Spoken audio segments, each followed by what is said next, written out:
perhaps a little too energetically. Subconsciously, she still wanted to punch his lights out. "Good luck, Marco."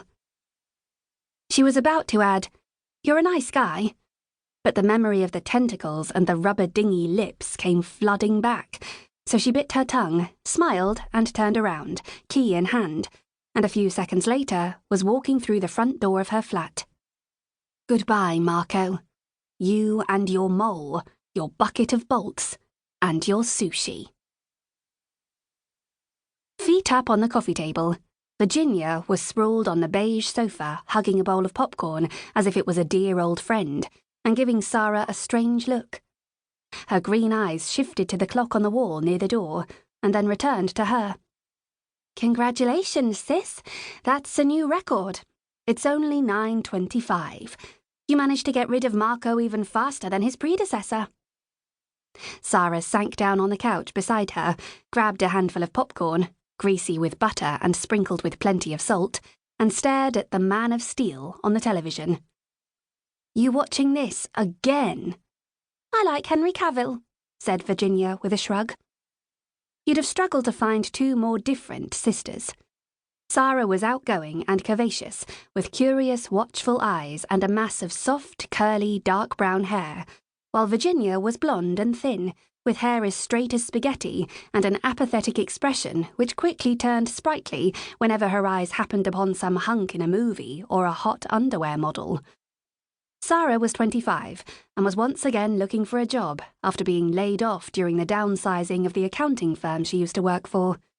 She was the type of girl with what you might call a good head on her shoulders, one of those who doesn't really care what type of job she has to do to put the bread on the table. She needed to earn money, and she left the idealism to Virginia, who was 22 and still had a head full of dreams. Sara took another handful of popcorn. "I'm starving. I thought tonight's teddy bear was taking you out for dinner. And exactly how much of a plate of sushi do you think I ate?" Virginia passed her the bowl sympathetically before going back to drooling over Henry Cavill like a St. Bernard. Sara finished the popcorn in silence, throwing the occasional glance at the film on the 40-inch HD TV. Superheroes weren't really her thing, though, so she picked up one of the fashion magazines her sister was always buying and began to leaf through it. As she flicked through the pages, she came upon a photo that made her jaw drop in surprise.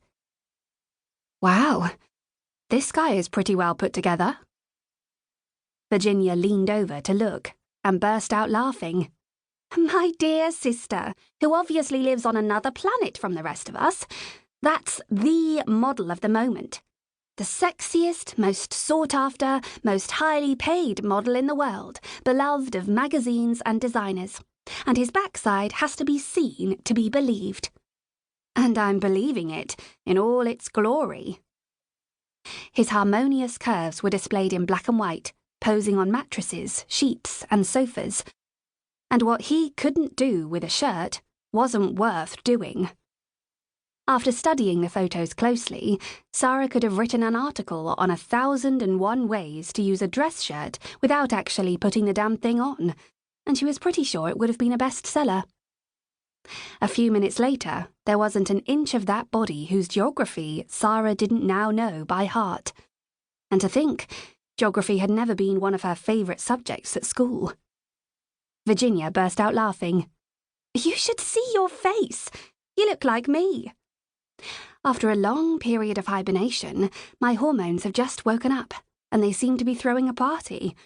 God, this man is perfection." "Give me that," said Virginia, snatching the magazine from her and looking more closely at the photos. "I know, he's pretty outrageous, isn't he?" "He's a gift to humankind. He deserves a monument.